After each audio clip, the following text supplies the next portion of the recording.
Tao nga nagpulis-pulis parolado human na konbikto sa rape. Laing tulo ka sumbong ipasaka batok kaniya. Mock elections ipahigayon lukop nasod karong sunod Sabado. Kanhi Judge Esperanza Fiel Garcia namatay sa edad nga 82 anyos.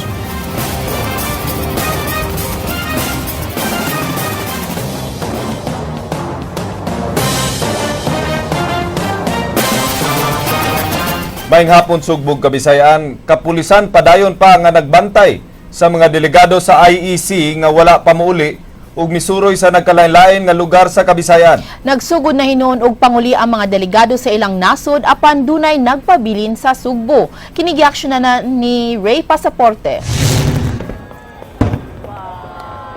Bisan humana ang 51st International Eucharistic Congress, wala pa giterminate ang Task Group Cebu nga gitahasan sa pagbantay sa mga delegado sa IEC. Nagsugod na og panguli ang mga delegado sa ilang nasod apan dunay nagpabilin dinhi sa Sugbo aron magluling hayaw sa pipila ka tourist destination sa Central Visayas. Nearby province of Bohol, they are enjoying the sceneries in our country. Ilan sila? It's a big group. I don't have the exact number as of this time. Pero yung Taiwanese and Canadians and sila, different groups, they move in groups. Meron sila mga escort? Meron. Kung pagsakay nila, minomonitor namin, even pagbaba nila sa Bohol, yung provincial director natin doon is supervising the security officers. So, salo yun. Matud ni Chief Superintendent Manuel Gaerlan, ang mga delegado dunay police security nga mohatod og musugat kanila sa mga pantalan sa mga lugar nga ilang gisuroy. Si Gaerlan mipadayag nga tungod sa ilang kasinatian sa pagpatuman sa security sa IEC. Mahimo siya nga mo volunteer sa sunod IEC sa Hungary karong 2020. Yes, of course, I'm very willing and I would even volunteer. Because I have already signified my intention to join the IEC in Budapest come 2020. I'm already retired by that time. And as part of my dedication to my faith, pwede akong mag-volunteer doon. Kasi dito, medyo distracted ako rito. Hindi ako nakatutok talaga sa sabihin mong purely religious activities ng IEC because I was supervising the security operations. So, gusto ko naman, pagpunta ko doon, medyo concentrated ako sa... Pilgrim lang. Oo, as a pilgrim, as a delegate. Now, if they would consult me, then I'm very much willing to contribute whatever I can. Alang sa Aksyon Bisaya, Ray Pasaporte, News 5. Problema sa traffic atol sa mga dagkong kalihukan buot sulbaron sa Police Coordinating and Advisory Council. Kini ilang makita sa dakbayan sa Sugbo atol sa katapusang misa sa IEC sa SRP. Matod pa sa Pangulo sa PICAC Engineer Eugene Elizalde, but kini nilang sulbaron sa umaabot nga mga dagkong kalihukan sa dakbayan. Laing gipangandaman sa PICAC ang umaabot nga mga dagkong political rally sa Sugbo tungod sa nagsingabot nga eleksyon. After the big event, the traffic flow after the big event lasted for about mga 3 hours, no? So, in preparation for other events to come in the future, it's a very good training for us, no, in preparation for that. Asawa sa kanhi Deputy House Speaker Pablo Garcia nga si Judge Esperanza Fiel Garcia mitaliwan na sa laing kalibutan sa kaganihang buntag sa edad nga 82 tungod sa kidney failure. Sa usa ka press statement nga gipadala sa anak ni 3rd District Congresswoman Gwendolyn Garcia nga si Cristina, iyang gipahibaw nga nagbangutan karon ang pamilya tungod sa kamatayon sa iyang apuhan kaganihang kadlawon. Si kanhi Judge Esperanza Fiel Garcia mo'y founder sa inila nga Cebu CFI Community Cooperative nga unang gitukod niya atong tuig 1970 nga karon dunay 90,000 ka mga miyembro lukup nasod. Si Esperanza Fiel Garcia mo'y inahan sa iladong managsuon sa Sugbo sama nilang Winston, Nelson, Gwen ug Byron Garcia. Kaganang buntag giandam na ang usa ka lawak sa Crystal Palace Cosmopolitan Funeral Chapel sa Nivelle Hills, din ipahiluna ang patayng lawas ni Judge Esperanza Garcia. Pero ma-reimburse na later sa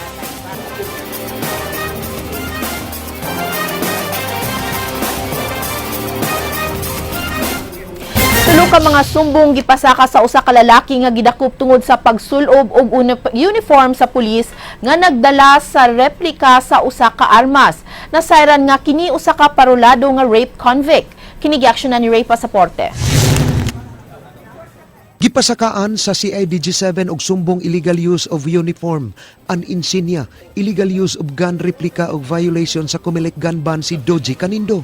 Siya nadakpan ni P1 Bugart Anor sa Regional Public Safety Battalion niadtong Domingo nga nagsulob og uniforme sa pulis ug nagtakin og replika sa armas. Nadakpan si Doji Canindo didto sa may mambaling duol sa SRP diin gipahigayon ang katapusang misa sa IEC. Matud sa kapulisan, dili siya mapasakaan og sumbong usurpation of authority kay igor kini nagsulob sa uniforme ug wala manakop. Intent is not being considered here. Hindi naman sinasabi sa violation ng special law, hindi naman nagmamatter yung intent. Because ang specific provision, mere possession of firearm and gun replica is in itself a violation already. Si Canindo nitugan nga nagpatahi siya og uniforme sa pulis sa Tunyeng's Tailoring sa Dalan, Santiago. Didto usab niya mapalit ang gun replica nga 9mm og holster sa armas. Ang mga attendant sa Tunyeng's Tailoring niila ni Canindo og nitugan nga nagpatahi kini og uniforme ug wala nila pangayoy og ID sa pagtuo pulis kini. Ulang gina siya. Itong tao day, palihog kong tanaw sa record ni Donji. So para na, Canindo. Then ako, pero may makuwala diri, sila ang nadiri. So sila ang nakaibaw. Ako inyong ikliman, anak. Mag-ulam? Katong sang simana. Accredited sa PRO7 ang Tunyeng's Tailoring. Dunay direktiba nga pangayuan og ID ang pulis nga magpatahi kanila og uniforme.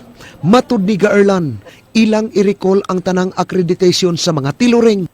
The material, the material is easy to procure, no? Pero ang hinihigpitan namin is the badge and the name cloth. When we have given directives to the tailoring shops and suppliers of police uniform to look for identification card when they buy the badge and the nameplate. Nasayran sa kapulisan nga si Canindo na kumbikto sa kasong pagpanglugos ni adtong tuig 2003. Gireklamo kini sa pagpanglugos sa 5 anyos nga anak sa ilang silingan sa Barangay Labangon sa Dakbayan sa Sugbo.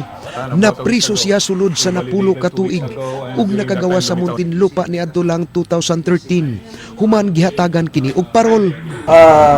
We have checked the background of the person and he has a previous conviction. What case? Rape. He was in prison in the National Bilibid Prison in Muntinlupa and served 10 years and was out on parole after that. Gihimakak ni Canindo ang pagpanglugos ug nagkanayon nga gisugo siya sa inahan sa bata sa pagkaligo ni ini. Wala sir, mga kuwan lang to, mga pasangil lang. Totally, hindi ko ito rape. Pasangil lang to. Yung sa naman rin. Wala na. Ako na ito gikuan. Gi-subsender gitu na. Pero wala ito na kukala. Labte. Alang sa Aksyon Bisaya, Ray Pasaporte, News 5. Southwestern University mo pasaka og kasong contempt at tuwangan sa botan sa presidente sa nasud batok sa Commission on Higher Education Region 7. Matud sa eskwelahan, gisupak sa CHED ang gimando sa Office of the President nga makapadayon sila sa pag-operate sa School of Medicine. Kini giaksyonan ni Ryan Sorote. If you look at the first CHED resolution, mupasaka og kaso nga contempt ang Southwestern University batok sa Commission on Higher Education Region 7 tungod kini sa pagsupak sa CHED sa gimando sa Malacañang nga padayon maka-operate ang tunghaan sa ilang College of Medicine. they should abide by the decisions of the Office of the President, which essentially means, alam niyo po, as far as Southwestern University is concerned, our biggest concern po is the welfare of the students. Paulit-ulit ko namin kami nag-a-appeal sa CHED na huwag po ipitin ang estudyante. Sugad sa miging tuig, wa gi-recognize sa CHED 7 ang School of Medicine sa Southwestern University. Ang Matias H. Aznar Memorial College of Medicine ang gi-recognize sa CHED. Tungod ni ini, waan nahatagi og special order number ang ilang mga graduates o Certificate of Eligibility sa ilang mga estudyante. Ang Southwestern University may claim nga sila ang adunay katungod sa pag-offer sa kurso. Because right now, it's a win-loss situation. It's either our permit or theirs. So if the final decision is it's our permit, and right now, given the stay order, which is basically status quo, the permit belongs to us. So technically, as of now, there is no recognition for Maham because the only source of that recognition is a CHED resolution that has just been stayed. 23 ka mag-graduate sa Southwestern University School of Medicine, dili makatake silang licensure exam ug samtang ang laing 60 ka mga langyang nga estudyante ang nagatubang og multa tungod kay wa nay dokumento nga ipakita alang sa ilang visa. Laing kaso ang giplanuhan nga ipasaka sa mga estudyante batok sa CHED 7 tungod sa paglisod-lisod ini kanila. So, CHED clearly doesn't want to help us, the students of Southwestern University. I don't know why. Now, for this reason, we are considering filing a case. Ang Southwestern University gipanag-iya na karon sa FINMA Education Network nga nagplano ang pagbuo-buo og 120 hangtod sa 150 million pesos sa School of Medicine. Adunay kapin sa 500 ka estudyante ang Southwestern University School of Medicine, samtang kapin sa 1,000 ang tua karon sa Matias H. Aznar Memorial College of Medicine. Now, CHED has clearly violated the rights of the students. They are the branch of the government that should promote, protect, and help the students. Yet they are the ones who's pushing us away. Suwang igikuan og habig ang CHED 7, apan way miatubang kanamo. Alang sa Action Bisaya, Ryan Sorote, News 5. Katukuran sa multi-million peso nga bagong Cebu City Medical Center building gipaspasan na og trabaho sa contractor. Si Leslie Caminade Vistil sa report. Pagkakaroon na sa 27% ang katukuran sa bagong Cebu City Medical Center nga gilaumang matapos sud sa tulungan tuna sa 4 ka tuig. Gibutyag ni Attorney Ray Chris Panugaling, ang CCMC Chief for Administration, nga paspasino ng pagtrabaho sa bagong pampublikong tambalanan. Gani mas advance og 7% ang pag-construct sa bagong building. Wa ra hinoon sila maproblema sa budgeting, sanglit gihan-ay na ang tanan gamitan sa pundo. Schedule is 20%. But the actual is 27% of the structure. So we are 7% advanced. I think everybody wants that building to rise. So us also, we are so excited to put manpower there who can really stand for CCMC and who can really deliver the services. That is why we are enriching our human resource. Nasuta nga dunay tulo ka laing annex building isip expansion karon sa daan nga CCMC, samtang wa pa ang bagong City Hospital.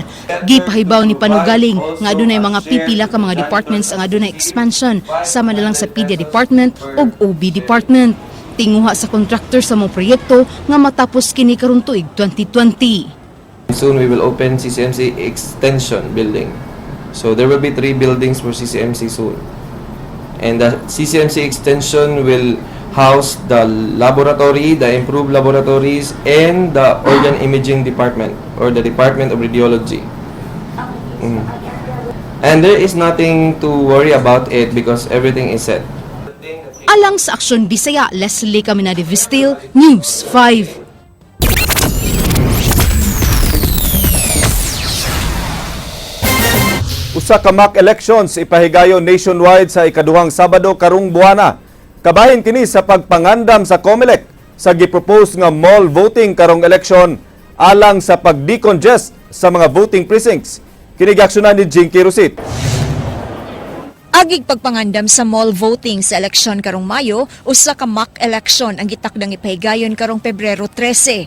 Ang mga lugar nga covered niini mao ang Cebu City 1st District, Mabolo Elementary School, Lusaran Elementary School, Santander Elementary School ug Kabutungan Barangay Hall sa lungsod sa Santander.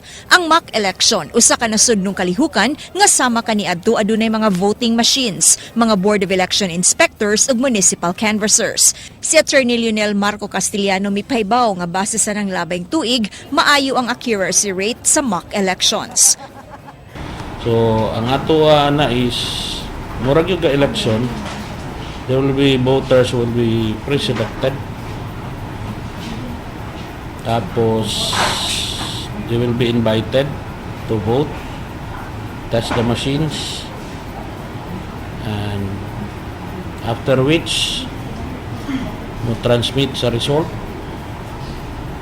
And after is we will conduct a manual audit. Tinguha sa COMELEC nga mahinayon ang mall voting karong piniliay aron di magdasok sa mga eskwelahan ng mga butante. Usa ka public hearing ang gitakda nila nga himuon sa lungsod sa Consolacion, Mandaue, Lapu-Lapu, Cebu City, Talisay ug lungsod sa Minglanilla. Gipaabot nga sa dili pang Pebrero 12, dun na nay resulta sa maong public hearing. We just want to know the acceptability of the mall voting among the voters affected in that area. Kay ang gibuhat gud karon is pananglitan ang mall na anang barangay. Dili lang ang butante nga barangay na uban nga sikbit nga barangay nga apil to maximize. Alang sa Aksyon, Bisaya, Jinky Rosit, News 5. Naglaraw karon ang congressional aspirant sa 6th distrito nga si Dr. Paulus Cañete nga bahinon ngadto sa duha ka congressional districts ang syudad sa Mandaue. Usa sa mga saad ni Mandaue City Mayor Jonas Cortez ug ni Kongresista Luigi Quisumbing sa Liberal Party ang paghimo sa dakbayan sa Mandaue isip Lone District. Problema nila ang kakuwang sa mga rekisitos aron paghimo sa syudad nga chartered city. Apan ang kaatbang ni Quisumbing nga si Dr. Paulus Cañete misugyot sa pagbahin sa syudad sa Mandaue ngadto sa duha ka congressional districts. Kung matuman kabahin unya sa North Mandaue ang lungsod sa Consolacion ug sa South Mandaue ang lungsod sa Cordova. Nga magkapahimong united sa usa ka syudad, way lain paagi kana ragit Mandaue North ug Mandaue South, kanang Mandaue del Sur ug Mandaue del Norte. Mga campaign posters sa mga politiko nga makita ang gipapilit sa mga balay pasagdan lang una sa Commission on Elections hantod nga di pa mahitabo ang campaign period. Ang detalye sa report ni Jinky Rosit. Giklaro sa Provincial Election Supervisor nga si Attorney Marco Leonel Castellano nga samtang wa pagipatuman ang campaign period nga magsugod karong February 9 sa national candidates ug March 25 sa local candidates, wa sila'y gahom sa pagkumpiska o pagtawag sa atensyon sa mga nagpapilit og campaign materials. Sa pagkakaron, wa pay nasupak ang mga kandidato sa mga posters nga makita nga nagkatag sa mga kadalanan base sa Fair Elections Act. And we are still awaiting the resolution of the COMELEC and rules and regulation implementing the Fair Elections Act. Ang kapulisan sa ilang bahin mipahibaw nga andam silang moabag sa kalihukan sa COMELEC labi na sa pagmonitor kung kinsa sa mga kandidato ang nakasupak sa pagpapilit sa ilang mga campaign paraphernalia. Di pa'y magnuan sa hepe sa kapulisan ng iyang mga tao sa dili pagkumpiska sa mga campaign materials hangtod nga way napagawas nga lagda ang COMELEC kabahin niini. Nangantisab ang mga labaw sa PRO7 nga mag-atubang og investigasyon ang pulis nga masakpan nga ning suporta og usa ka local candidate. That is a violation. No? We will investigate that police officer and give appropriate disciplinary action. It is not his duty to remove campaign material or get instructions from any candidate to remove such material. That is not our duty. The duty of the police officer is kung may nakita sa kanya, ni-report din sa kanya, he has to report that to the COMELEC and the COMELEC issues the directive to us, whatever we should do. Alang sa Aksyon, Bisaya, Jinky Rosit, News 5.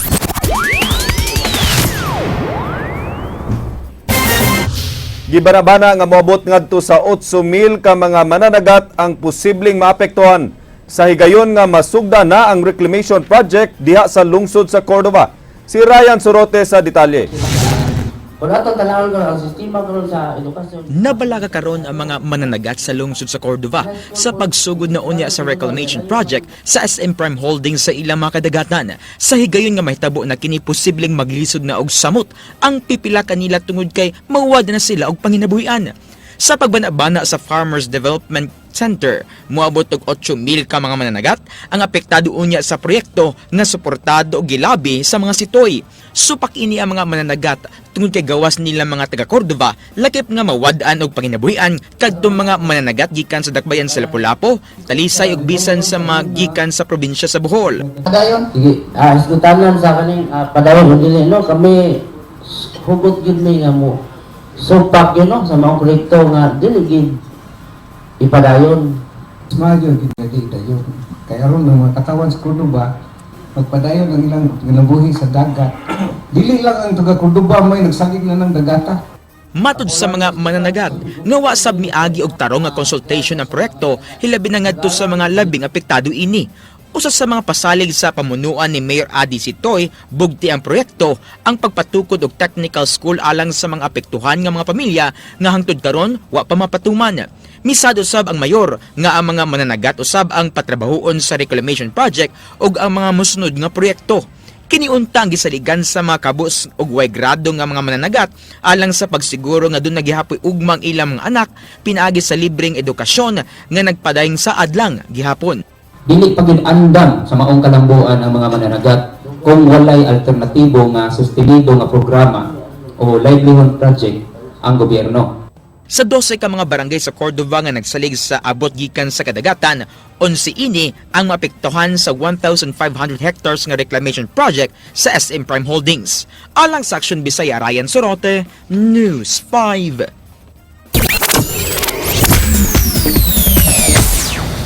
Happy Vibes sa TV5.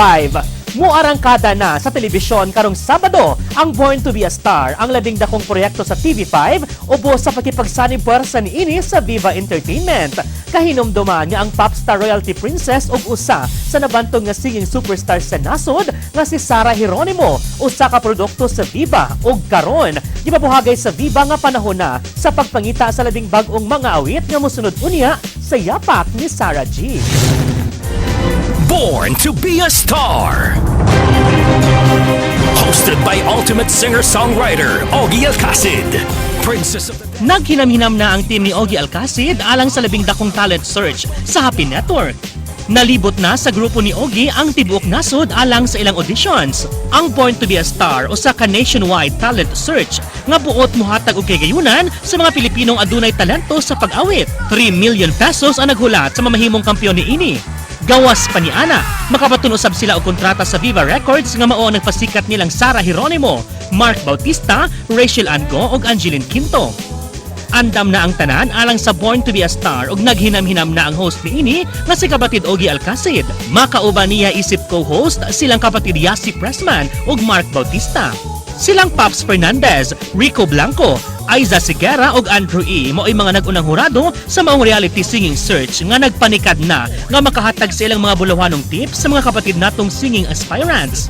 Naila ang Pilipinas sa mga banggiitang mga awit, busa at ang nationwide talent search, ang Born to be a Star. Mudalit na kaninyo sa labing bagong singing superstar karong Sabado na kana, dinhilang sa TV5. Ug mo kadto na langkob sa atong aksyon showbiz karong hapon. Alang sa walay karapusang mga chika, ubani ko ninyo matag alas 7:30 sa buntag. Weekdays sa Rated JP sa Radio 511.9 News FM Cebu. Kini si JP Laucot Sara mga word of the game nagkanayon. Huwag kang habol sa isang taong ayaw sa'yo. Mas mabuti pang maghabol ka kay tugnaw ang panahon. Agay!